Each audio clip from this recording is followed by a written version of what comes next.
Hi friends, welcome back to our channel Anodia vlogs. Mutton fry ఎలా చేయాలనేది చూపిస్తాను. కొత్తగా చేసే వాళ్ళైనా ఈజీగా ప్రిపేర్ చేయొచ్చు. ప్రాసెస్ మొత్తం చూడాలనుకుంటే కనుక స్కిప్ చేయకుండా వీడియో లాస్ట్ వరకు చూసేయండి.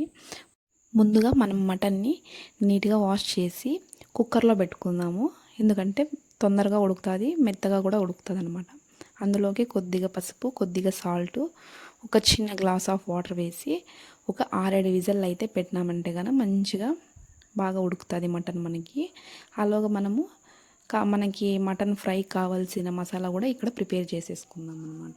బాణలి పెట్టి అందులోకి మనకు ఒక టేబుల్ స్పూన్ అంత మిరియాలు, ఒక టేబుల్ స్పూన్ జీలకర్ర, 4 ఇలాచీలు, 2 దాల్చిన చెక్క, ఒక 5-6 లవంగాలు, ఒక 2 టేబుల్ స్పూన్స్ ధనియాలు, ఇవన్నీ మనము డ్రై రోస్ట్ చేసుకుందాము. డ్రై రోస్ట్ అయిన తర్వాత అవి బాగా చల్లారిన తర్వాత మనం ఫైన్గా మిక్సీలో వేసి పౌడర్ చేసి పెట్టుకుందాము. పౌడర్ అయిపోయినాక నెక్స్ట్ ఇంకా మనకి ఫ్రై ప్రాసెస్ అయితే ఇంకా కడాయి ఇంకొకటి పెట్టుకొని పెద్ద బాణలి, అందులోకి మనకి ఇక్కడ ఫ్రై కాబట్టి కొంచెం ఆయిల్ అయితే పడుతుంది అనమాట.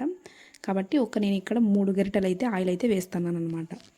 ఆయిల్ హీట్ అయిన తర్వాత అందులోకే సాసవలు, పొడవుగా స్లైసెస్లా కట్ చేసుకున్న ఆనియన్స్ వేసి కొద్దిగా పచ్చిమిర్చి వేసి మంచిగా ఫ్రై చేసుకున్నాము. అందులోకి పచ్చికరివేపాకు వేసి ఫ్రై చేసుకుందాం, బాగుంటుంది మటన్ ఫ్రైలోకి. కొద్దిగా పుదీనా, కొద్దిగా కొత్తిమీర వేసి ఫ్రై చేసేద్దాము. ఫ్రెష్గా అప్పటికప్పుడు చేసుకున్న అల్లం వెల్లుల్లి పేస్ట్ ఒక 2 టేబుల్ స్పూన్స్ వేసి మంచిగా పచ్చివాసన పోయేంత వరకు అల్లం వెల్లుల్లి పేస్ట్ ఆయిల్లో ఫ్రై అవ్వాలన్నమాట. మనకు పచ్చివాసన పోయేంత వరకు వేయించుకోవాలి, లేదంటే పచ్చివాసన వస్తుంది. అది పచ్చివాసన పోయిన తర్వాత కొద్దిగా మనకు పసుపు, కొద్దిగా సాల్ట్, ఎందుకంటే ఆల్రెడీ మనకు మటన్లో ఉడికించేటప్పుడు పసుపు సాల్ట్ 2 వేసాం కాబట్టి ఇక్కడ చూసుకొని కొద్దిగా వేసుకోవాలా. ఆల్రెడీ మనం మటన్ అయితే కనుక మనకి బాగా బాయిల్ అయింది కాబట్టి వాటర్తో సహా మటన్ వేసేసి ఆల్రెడీ మనం చేసి పెట్టుకున్నాం కాబట్టి గరం మసాలా అది 2 టేబుల్ స్పూన్స్ కారం, కొంచెం స్పైసీ కాబట్టి ఇక్కడ 2 టేబుల్ స్పూన్స్ కారం వేస్తున్నాను. మాకు స్పైసీ వద్దనుకున్న వాళ్ళు 1.5 టేబుల్ స్పూన్ అయితే యాడ్ చేసుకోండి. మంచిగా సిమ్లోనే పెట్టి ఫ్రై చేసుకుని ఇంకా ఫైనల్గా కొత్తిమీర వేసినామంటే మనకి మటన్ ఫ్రై అనేది రెడీ అయిపోతుంది. సింపుల్గా ఈజీగా మటన్ ఫ్రై తొందరగా కూడా అయిపోతుంది, ఎక్కువ టైం ఏం పట్టదు.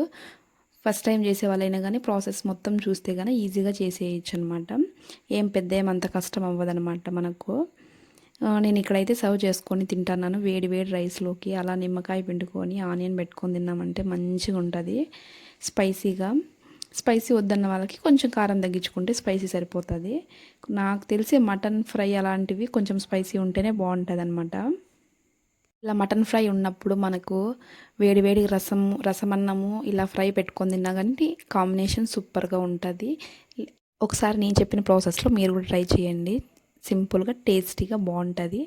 ఇలాంటి కుకింగ్ వీడియోస్ మన ఛానల్లో వస్తూ ఉంటాయి. మన ఛానల్ని సపోర్ట్ చేసి సబ్స్క్రైబ్ చేసుకొని లైక్ చేసి షేర్ చేయండి.